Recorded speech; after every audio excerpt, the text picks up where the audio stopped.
Hey, and welcome back to Explore Your Dark Side. My name is Stephanie Bosch, and we are currently talking about unconscious biases or biases in general and how they apply to our day-to-day lives, whether it's in leadership, whether it's in a corporation, or whether it's in recruitment. And today I would like to talk with you about Dunning Kruger Effect. And the Dunning Kruger Effect explains why incompetent people are unable to see that they are incompetent. And this is already like the main problem, right?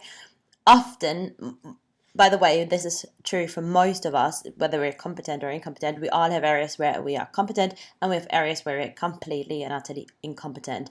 And often, when we are like not really knowledgeable, we also don't really know that we're incompetent or that there is even room for improvement.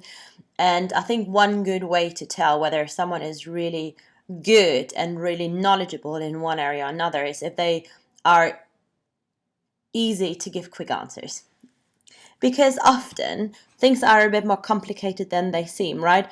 So if there is more than just black and white, good or bad, and like 3 steps to success, but rather a bit more a differentiated answer, then often I feel like this is a good indicator already how knowledgeable a person truly is.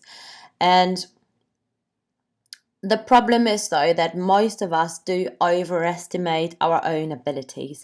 And for example, most of us think we have a great sense of humor, a better sense of humor than most of the people around us. If you have ever been to a stand-up comedy club or a newcomer comedy kind of festival, you will have seen this play out. Or if someone can't stop telling funny jokes who no one else finds funny except this person, I mean, you probably have come across this. And the problem is, though, that especially in recruitment, so when we hire people, whether we're a web manager or a recruitment professional, etc., often we overestimate our own abilities and our gut feeling on who is the right person. Because let's be honest, recruitment is like dating, at least a bit, right? So you try to get the best candidate, both parties show themselves from their best behavior. The candidate is like a bit like the lovers bringing red roses and is, dressing up for the first date, paying the bill, etc. So it's kind of the same because we have impression management that is at ease. We have like this honeymoon kind of period where both parties not really show their true selves. And if we interview someone who's really good at faking it into impression management, we might be completely fallen for this impression management or this faking, right? And we end up with people who are very good at interviewing or being interviewed, but maybe not so great at the job. So, I would highly recommend to look into assessments. Hogan Assessments is the one I'm using because these not only measure impression management, but it helps you to make a better decision, like a better informed decision about personality. I'm not saying that you should like only do database decisions, but I would highly recommend at least having a good portion of this informed.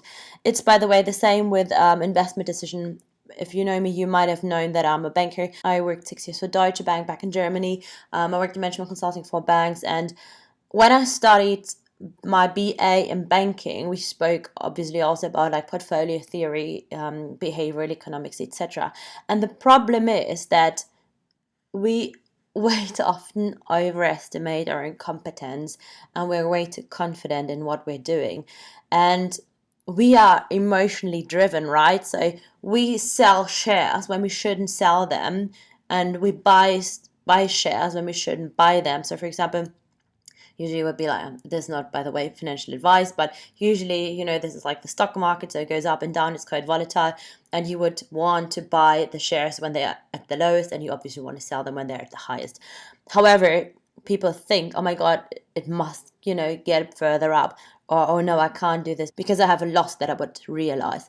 By the way, there is another bias in there. We're going to talk about this in another video.